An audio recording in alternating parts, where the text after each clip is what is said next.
Sorry.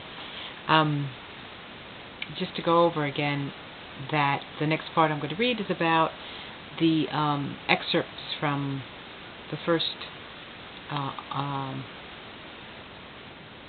book that that Elizabeth Ebold wanted us to read, and it's actually a book by Gail Collins called When Everything Changed, from the 60s to now, Women's Movement.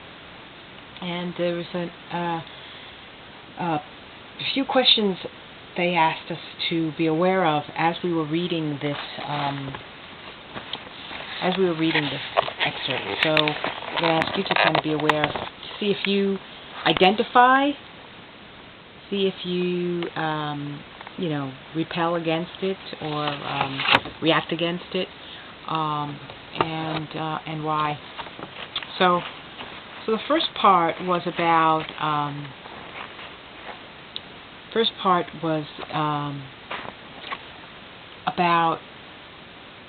having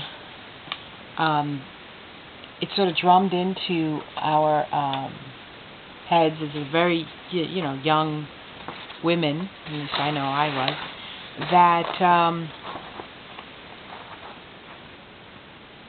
that we would be married. That was basically what our goal should be, to be married, preferably to a rich guy who would take care of us. And so I could totally relate to that. That's still sort of, that's very much a part of our culture. And even though lots of women work still, it would be nice to just be taken care of and not have to do anything, sort of. Anyway, the second one was about the kind of ungracious, they used the word ungracious way we've dealt with our monthly period through the ages, and that we were still behaving pretty ungraciously about the whole thing. There was a quote saying that, I think it was Freud who said something like, anatomy is our destiny, or something. So obviously I know lots of women can relate to that, but I just never was that way. And it doesn't give you license. I don't feel it gives you a license to be downright nasty to people during that one time of your month. I just think it was, maybe it's because I had an easy time of it, I don't know, but I did see other girls around me who had a really hard time with it sometimes.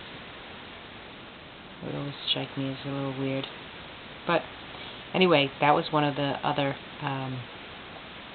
big parts of this article. And then the other one was this very obvious that women right at that time, or before the 60s, had no real women role models. That all the men were really in the leader role positions. You didn't really see women professors or women, in the roles that were typically men jobs. You really didn't see many women before postmodernity hit. So that was also very interesting, because I can't totally relate to that at all, because I was born in '63, so by then, my mother always said, you can be whatever you want. You're a doctor, you can be anything. So that was the first part of that Repudiating Rosie article. Then they talked a little bit more about how TV portrayed women as stay-at-home moms, bored out of their heads, but the reality was that women were working, actually, and quite a bit. They were in the typical female job roles, housekeepers, bookkeepers, office cleaners. The women who were teachers and nurses typically got paid much lower than men. Let's see, and that basically culture and media basically didn't really do a good job of representing us. That basically just said that staying home was better, so everybody thought that that was, the thing to do. Even men, would buy into this idea that they had to support the family and especially the woman. There was actually shame around having your woman work, and there's a certain prestige to being able to have them stay at home.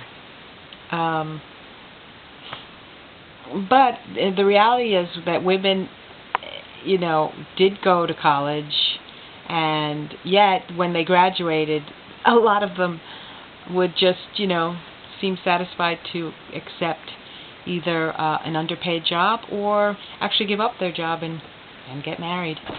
And some were very creative and intelligent women who did that.